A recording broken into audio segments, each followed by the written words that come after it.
Ladies and gentlemen, welcome aboard. I'm TCaptainX. We're going to be diving into my updated controller settings for Battlefield 6 with the goal of trying to make this game feel just as smooth as possible and kind of similar to that smooth aiming that we have in Call of Duty if you're coming from a Call of Duty perspective. Now, I know some of you guys might be struggling with the whole secure boot TPM thing that games like Battlefield and COD are starting to implement for their anti-cheat. So there's actually a tool that can help you enable secure boot through a semi-automated process so you can just actually play the game. It's called Gear Up. Beyond just helping you get secure boot enabled, Gear Up is also great for lots of other games, including Battlefield and COD, to help you get the best possible connection and get low ping.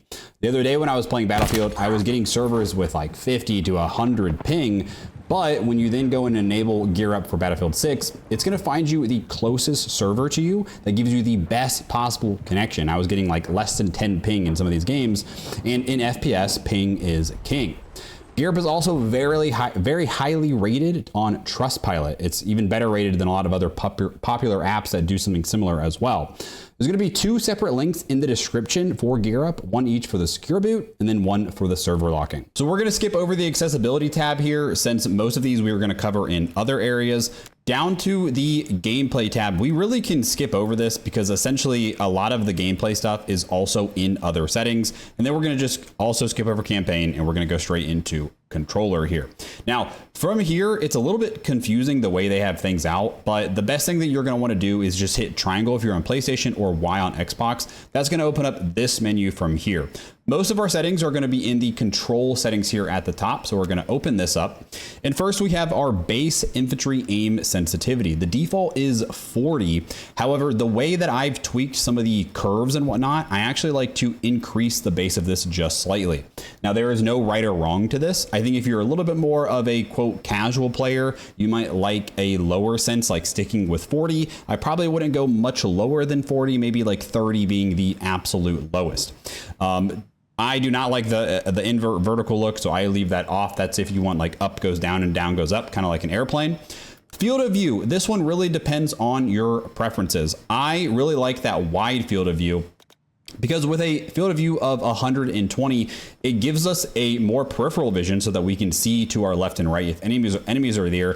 It also is going to give the illusion where it is decreasing recoil. It's not decreasing recoil, but it is decreasing visual recoil. So if you were to have a very, a big zoomed in scope, it's going to make that feeling, it's going to make the gun feel like it kicks more, even though it's not actually changing the recoil.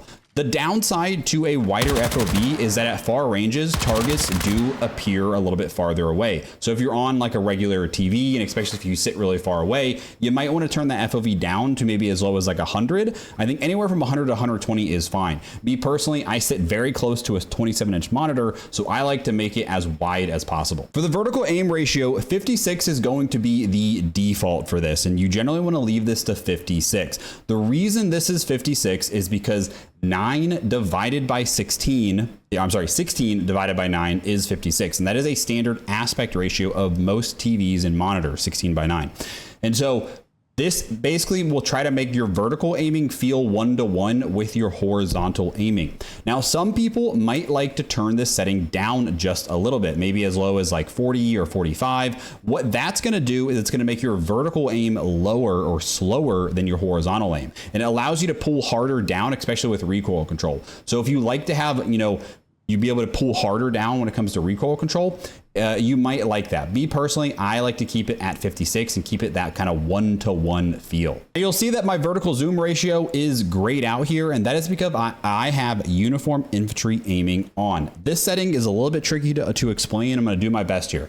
When this setting is on, what it's going to do is it's going to take into account when you have higher zoom optics, and it's going to try to match the sensitivity with a higher zoomed optic. That plays heavily into the next setting, which is our zoom sensitivity coefficient. The reason this is set at 178 or 1.78 is because that is 9 divided by 16, or I'm sorry, that is 16 divided by 9. I realized I said the first one backwards. Again, that is a standard aspect ratio of a monitor. And so if you are on a ultra wide monitor or a different different aspect ratio monitor or TV, you would need to take that bigger number. So for example, if you're on a 1920 by 1080, if you take 1920 divided by 1080, that equals 1.78 or 178. So going back to uniform infantry aiming, what this does is if I have a high zoom optic, when I zoom in with that optic, this is a 2x, you're going to see it's going to naturally slow down my sensitivity compared to hip fire. And that is because I'm looking at this in a narrower view, it's going to try to adjust and it's going to try to make you move the same amount of pixels on your screen. So it's basically accounting for that higher zoom, in that you really notice that when you have a really high zoom optic, like a 10x sniper optic, it's going to really slow down that sense. Whereas if it kept it completely 1-to-1, your sense on a high zoom optic would feel insanely fast. So I think for most people, it makes sense to leave this on. It's going to be by far the simplest, because it literally says here, it assists with aiming muscle memory. And I think that is always a good thing. Now, if you are someone that you love to really tinker with all of your different settings and your zoom sensitivity settings, you might want to turn this off and you can really get in and fine tune. And I'll show you where that is here in a minute.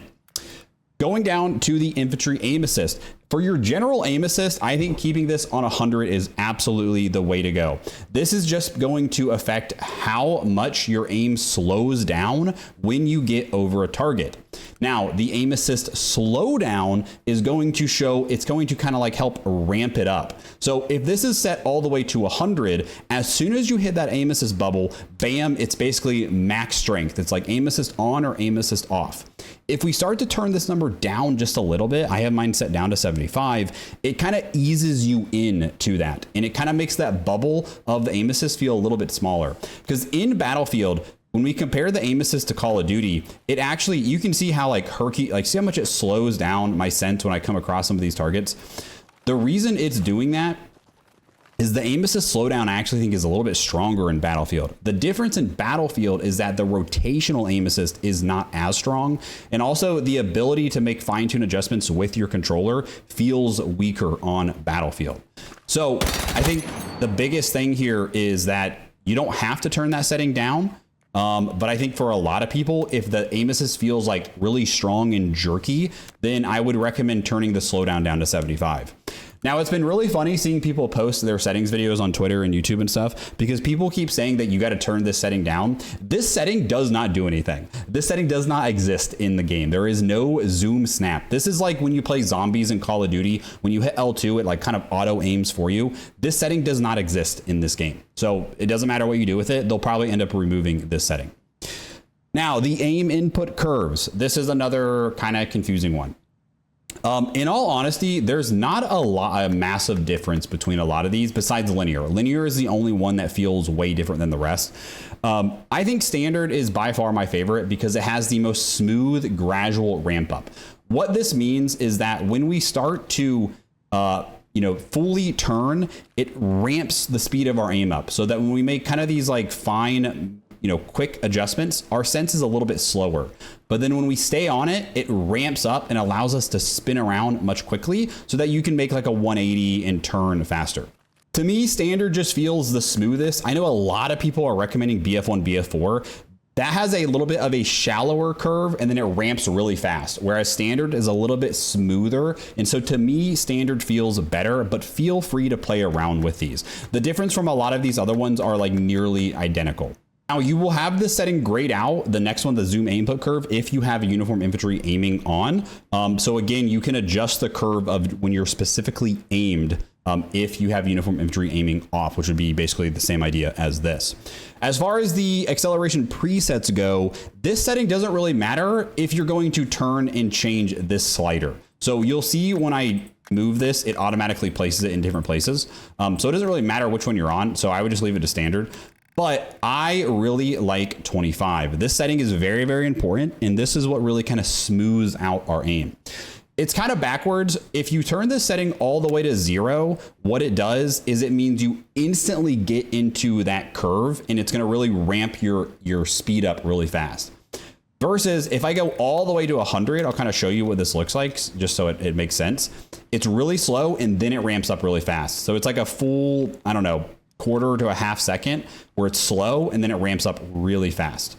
Versus if I go all the way back down to 0 here, then it's just like, bam, you're right into, it's much more snappy and faster. I'm seeing a lot of people recommend 0, and I don't think 0 is a good setting. It just feels like it's too hard to make fine motor adjustments when it's on 0. So this is a setting I really recommend you guys play around with, but I really like kind of about between 25 and 30. I've kind of settled on 25. This is a setting I'll probably continue to play around with slightly, but this is just going to give you enough where you make those quick kind of movements. It's a little bit slower, but as soon as you like full move the input stick, it's going to really ramp up and allow you to turn around much more quicker, kind of like how dynamic aim response curve type works in Call of Duty. Moving on to movement, I haven't changed a lot of these settings. One setting here I do want to point out though, if you like automatic tactical sprint in Call of Duty, meaning where as soon as you press forward left on the analog stick, you automatically get into your sprint.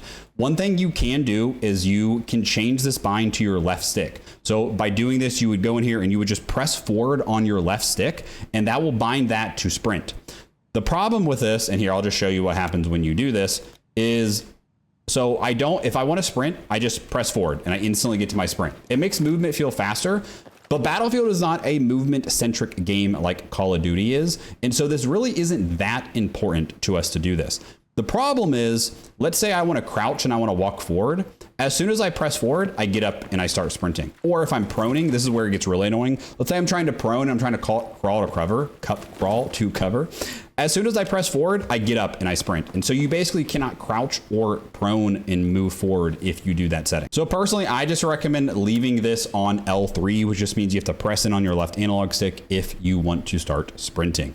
I do have my slide button bound to my circle. However, this might depend on what kind of controller you're using. I use a controller that has 4 paddles on the back. And so for me, my slide is my bottom right paddle.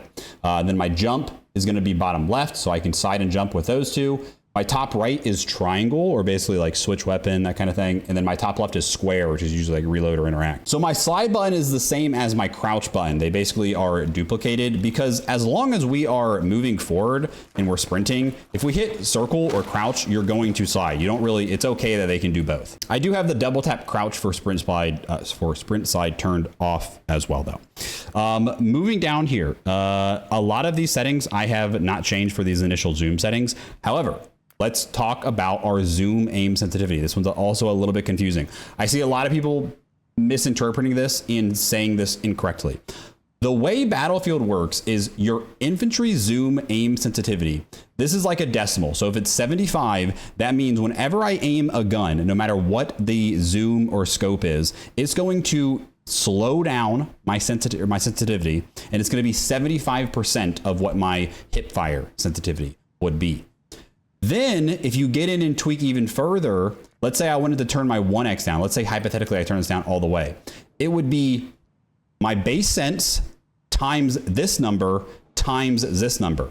So these sensitivities are multiplied off of each other. So if you want all of your ADS sense to be, 75%, just leave all of these on 100 and don't touch these, because this number is multiplied by all of these numbers. Now, if as you play and you get in and you start being like, you know what, when I use a 2x scope, for whatever reason, those 2x scopes feel a little bit too fast for me. Okay, then you could come in here and make a really tiny adjustment and like turn this down to like 95. And then it would be 0.75 times 0.95, and then that would slow down that sense. Or another common example would be sometimes when people use really high zoom optics, like on snipers, they feel too slow and too sluggish. And then those people will turn these up maybe just a little bit. So I think the easiest way by far is you set whatever your base aim sense is, and then you leave everything else to 100. And then maybe you make really tiny tweaks here. Or the option is you leave this on 100 and you go in and you fine tune everything to your liking. But for most people, that's just way too much to try to mess with. As far as this number goes, your infantry zoom aim sense, I really like having a higher base sensitivity, which is why my base is 50, but then this comes down to 75. And so what this does is it simply means, again, when I'm hip firing, my sense is pretty fast, but when I aim, it slows down a good bit and it gives me just a little bit more fine control over my movement and my aiming when I'm trying to aim, at a far distance. Going down to the other tab, or kind of just below that zoom aim sensitivity, I don't really think I've changed any of these. Now, one thing I do want to point out here is the interact and reload. If you're someone that plans on playing the Battle Royale or you come from Warzone, you probably want this on Prioritize Interact, because this is going to make it so that you just have to tap to like loot, open things, interact with guns, interact with doors, and then you basically hold to reload. However, if you're more of just a multiplayer person and you mostly are just playing Battlefield for Battlefield, you probably would want to change this to Prioritize Reload, which makes it just so that you quickly reload and then you would hold your interact button to like loot or open a door or something like that. But since I definitely plan on playing the BR, I'm going to lean towards doing Prioritize Interact. After that, I think all of this I pretty much left alone. Now, one thing I will say you might want to consider, if you don't like the peeking where your guy like angles out on sides and stuff, you can consider turning this off altogether, or like side only or up only. I'm just leaving mine on. I don't mind it. I think it's kind of nice that it does that. I don't use gyro. Gyro is where you like move your controller around. I think it's weird. I don't use flick either. It doesn't matter if you leave this on, because you actually have to bind like a keybind to this, and it's default unbound. What this does is if you hit a button, it will auto 180 for you. You can do it to, it's kind of cool, but on controller, I don't know how I would bind that, because I don't want to like get rid of a button to do that. I think maybe on mouse and key it might make more sense, but I don't think it makes as much sense on controller. And then back in the kind of control settings infantry tab here, we're going to go down to the control mapping and hit edit there. As far as keybinds here, the only things that I have gone in or changed are just a few. So when it comes to my ping, it's default L1. I don't like that, because in most other games, L1 is like a tactical or like another grenade or something like that, and usually up on the D-pad. That's how it is in Call of Duty. So that's what I'm used to hitting. So I changed that back just to make it more familiar for myself. And then moving down here, another one that you're going to want to make sure you change. Make sure if you don't already have your slide bound to whatever your crouch is, make sure those are the same. And then you'll need to rebind that up arrow. So for your class gadget, you need to rebind this to probably L1. That's what it used to be on. So like if you're the assault class, this makes your stim L1, which is also basically how it is in Call of Duty. Now, one thing I do want to mention is that if you are on a regular controller that does not have paddles, which probably most of you guys watching this are, you might want to consider playing a tactical layout, which is how it is in Call of Duty. So this would be, you put your crouch toggle prone hold to R3, where you press in, or your right stick, where you press in on that right stick, and then you set your melee to circle usually. So switching those just allows you to crouch and slide, and you don't have to take your thumb off the analog stick. Again, in Battlefield, movement is not nearly as important. It comes way more down to being able to like hit good shots, position, hold angles. And so, you know, being able to like slide and jump around, yes, it is important, but it's not nearly as much in Call of Duty. I would still say, like, if you are very competitive and you want the best competitive advantage, 100% having a controller with paddles is very important, at least 2 paddles ideally, or learning to play claw, where you bring down your right index finger and you hit your top action buttons. The biggest thing for me about my controller that I like is the paddles are huge. It makes things just more fluid and whatnot, but also having the digital tap triggers. So this is like a mouse click trigger. It makes shooting guns like pistols and stuff a lot easier. And then also this one has a taller right analog stick built in. So especially when it comes to like sniping or trying to line up shots at long range, this just gives me more surface area basically to be a little bit more accurate and hit my shots. This is an aim controller, and it also has the new TMR sticks. So if you're frustrated with getting stick drift, where your guy is just constantly moving even though you're not pressing anything, the TMR sticks are like Hall effect sticks. However, they are way more accurate. They're like a big upgrade to Hall effects, and you can reset that stick drift to 0 basically. So you basically will never get stick drift. And on top of this, AIM comes with a lifetime warranty on their controller. So any of the custom modded parts, if they break, you just send it back. You just pay for shipping. It's like 15, 20 bucks. And then they'll send it back. They'll fix it for free for the lifetime of the controller. So if you guys are interested in upgrading your controller, this is probably one of the biggest investments, or best investments, I would say, you can make into upgrading your gameplay. Code TCaptainX at aimcontrollers.com. There'll be a link in the description if you want to check them out. One extra quick little pro tip of a keybind that I would add is this rangefinder zeroing if zoomed. It's kind of way towards the bottom. For those that are familiar with Battlefield, there is a rangefinder attachment on snipers where it will, if you hit the button, whatever it's bound to, it will auto zoom your scope so that you don't have to really adjust for aiming up. It will auto kind of adjust for you. And so if you set it to L3, which L3 is also the default for to like hold your breath and steady your scope, it does both at the same time. And so it's just really nice to do this, because then you basically don't have to worry about aiming up. It's kind of cheesy, if anything. Actually, some people think this, like, they should just totally remove that attachment, and I actually kind of understand why. Now, once we finish all the infantry settings, Sometimes it will copy over and will fix things. Other times it doesn't. Like for some reason, it looks like mine kind of got messed up. So what I would recommend you do is you just go back through the first one, the ground vehicles, and just gotta copy it over. I would increase the field of view to the biggest you can. The aiming sensitivity, if you want to bring it down, maybe to like what your ADS is, like 75, something like that, might be smart. It might make it feel a little bit more accurate.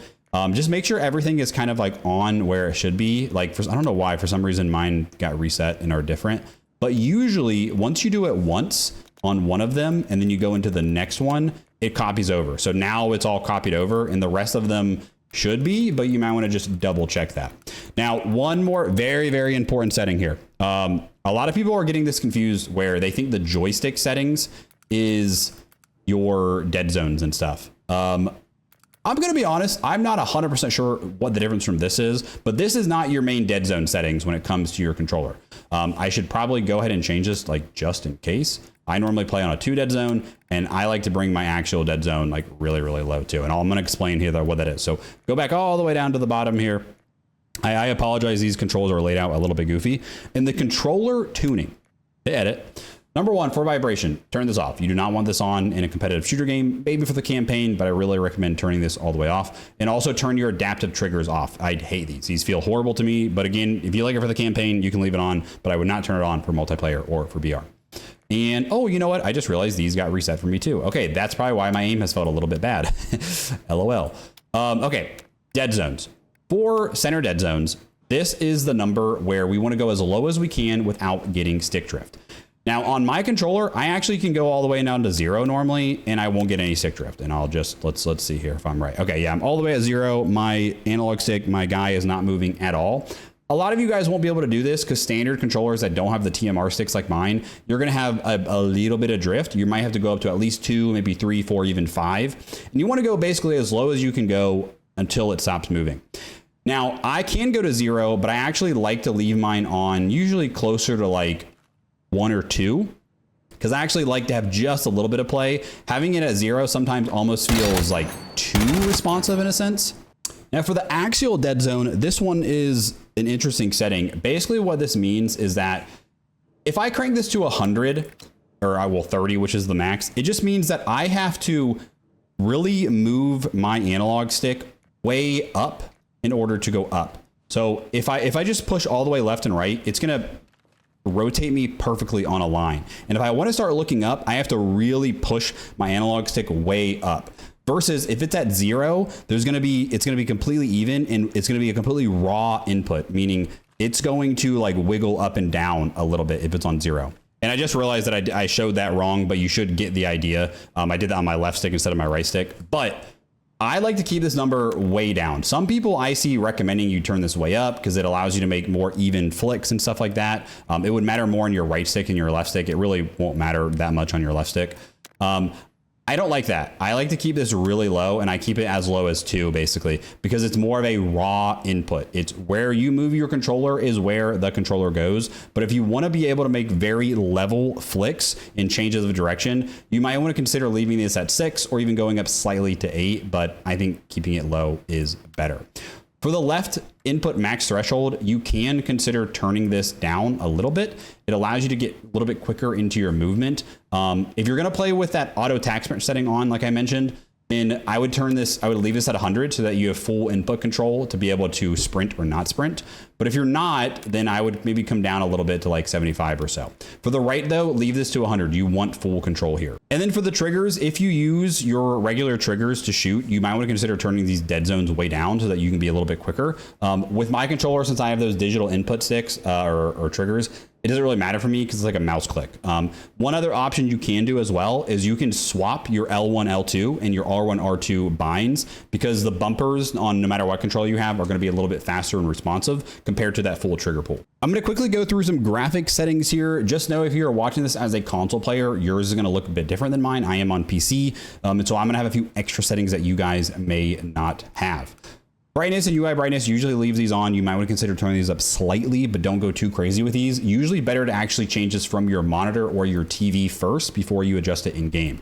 Sharpness, I like to crank this thing up all the way to 100. It just makes edges and characters stand out a little bit more. In the advanced tab here, I'm just going to show you kind of all this. This is meant for maximum kind of performance here. So you will see I have most of these settings off. You don't really want frame gen on. Frame gen, yes, can technically get you more frames, but it comes at a delay or a lag, basically. Camera settings, again, field of view is at 120. Again, this is personal preference though, so anywhere from like 100 to 120 is perfectly fine. Weapon field of view wide. Make sure these motion blurs are 0 and the camera shank is as low as it goes. It just makes it easier to see what you're shooting at. Reduce sprint camera bobbing. Turn this on. It just makes it so that your camera is not herking and jerking all over the place when you're running. Turn all of these 3 settings off. It just makes the game look more clear, basically, and more easier to see stuff. This is meant to give it almost like a film type realistic thing, and I just don't like the look of it. Full screen mode, you generally want this on full screen if you're on PC. I'm on borderless just because I'm making this video and having the tab in and out. Resolution is going to depend on your monitor. I'm on a 2K. Some of you guys might be just 1920 by 1080, or some of you might even be 4K. Aspect ratio, you can usually just leave this to auto. VSync, you want this off unless you are having really bad screen tearing. These are my HUD settings here. You can copy these if you like. One thing you might like to turn on is this Sovis filter. What this does is it kind of gives characters like a little bit of a edge almost around them, where you can point and see enemy characters a little bit better. They kind of stand out from the background. It makes it look less realistic, but it makes it easier to spot enemies. So I would recommend you turn that on. The advanced settings here, I think the only thing I've changed in here was the minimap size. I turned it up some, but I will show this in case you guys want to copy any of this. Now, under your crosshairs and indicators, I would recommend you go in here. I have my crosshair turned to 60 and I have it thick. It's just a little bit easier to see my crosshair, helps with centering. Turn off this crosshair projection thing because it makes it shake and it's annoying. I also have changed some of the hit indicator colors. So I have my headshots as purple, so that if I get a headshot, it shows purple. It tells me I'm hitting a headshot. When I get a kill, it's red. That way, when I see red, I know I killed them. You also can do like armor colors. This will probably matter more for the BR, probably not as much for multiplayer. A few other settings here, and yeah. For audio settings here, I do have a lot of the music volumes and stuff turned way down. I have the commander volume turned down because he's normally just annoying. He doesn't really say anything that useful. When the BR comes out, if they have like UAVs and stuff, you might be like UAV overhead. So you might want to consider leaving that one on though. And then for sound system, I've been playing around with 3D headphones. I think either headphones or 3D headphones is good. And then I do like high dynamics. I do feel like when I made this setting change, I could pick out footsteps a little bit better because footsteps are not super loud in this game by any means. And yeah, I'll go through really quickly the rest of my settings. Most of these I have not changed though. Before I end, I do want to give you guys a super quick down and dirty tips for shooting and just being more accurate in this game, especially if you're coming from Call of Duty, if you're not much of a Battlefield player. A big mechanic that is in Battlefield is balloon. So if I full auto a gun, especially from distance, even if my reticle is on him, those bullets are not always going to travel exactly where that reticle is. They might kind of veer off a little bit to the side. The way to reduce this, there's 2 ways to reduce a balloon. Number 1 is you don't full auto, you burst. So you just kind of, when you're shooting at a distance, especially with how much recoil these guns have anyways, you don't want to full auto. You just kind of want to tap it and burst a few bullets at a time. Number 2 is you don't want to be moving and shooting. If we are strafing and shooting, the bloom is really, really bad. Now at really close ranges, it doesn't really matter. Like when you're inside of the building, like with an SMG or something, it doesn't matter. You ideally moving and shooting actually is a good thing because it might give you some rotational aim assist. And it's also going to make you a moving target. But as soon as you get to like, 20 meters and farther, you really want to just stop moving when you shoot. And even if you can train yourself to quickly like crouch and shoot, it might be a good idea to do that because when you're crouching or proning, it actually reduces that bloom even more. And lastly, with just the whole movement thing, a lot of people are wanting to go in like Call of Duty and like run around corners and jump and slide and stuff. And that's just not this game. If you don't like that, then, Call of Duty might just be better for you. It doesn't mean you can't use movement. Like there's been times where I have slid around a corner and pumped a dude in the face with a shotgun. And it's a lot of fun to do that. Don't get me wrong.